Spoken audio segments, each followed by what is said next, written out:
of 18 in game 2. Entry pass into Gibson. Gibson swallowed up. And Mohammad fouls LeBron James, and then a technical foul on James. And Mohammad, for some reason, shoves James.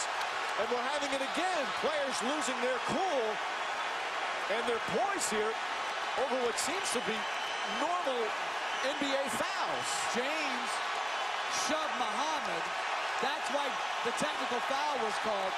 And then Mohammad shoved James down.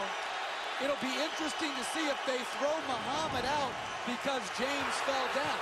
That's just a foul. So James throwing him down, and then Mohammad responding to it. You know, when I look then you at had Gibson again, and Anderson going. I'm not sure James necessarily pushed Mohammad down. He got wrapped up. Well, yeah, he did. But he's just trying to discard a guy who's wrapping him up. But with what's gone on so far in the series, the officials are going to be quick to call technical fouls on any after the whistle play. See, I'm just saying, like, on that, I get it, why he called the T. This one's obvious. Now, does that shove because he fell get ejection? No, I think they're the same. But so probably both will get I'm going to fouls. say Mohammad will be ejected because James fell. Well, it was certainly a harder shove, but I don't think so. Nazr Mohammad, who's played limited minutes but has played well when he's had the chance. Again, it's Tom Thibodeau's had to go down his bench and play guys more minutes than they ever expected. You can't do it. That's the bottom line. You can't do it. You just had a technical foul called on LeBron James. You're going to get an extra point. You're too valuable. Their depth is totally limited.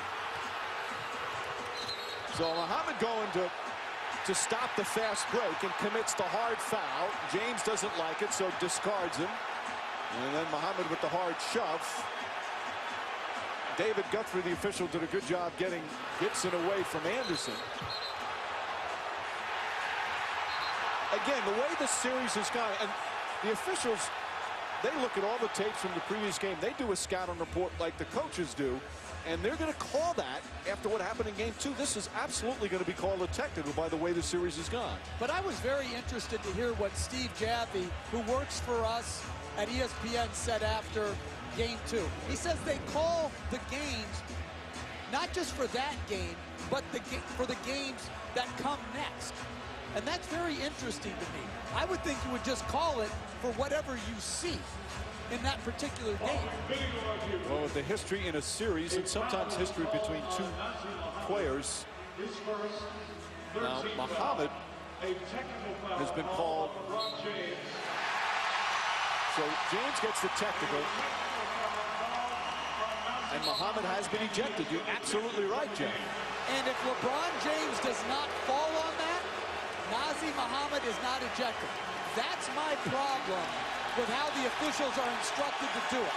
Now, Mohammad's getting a standing ovation from the Bulls fans, and you like sticking up for your team, but that's a bad decision on Nazr Mohammad's part. Yeah, I've never understood that. Why getting thrown out brings a and hurting your team gets a resounding standing ovation. So instead of the Bulls getting one technical free throw attempt, no free throws because it's a double tech, and they lose a key player off the bench on already a shorthanded team.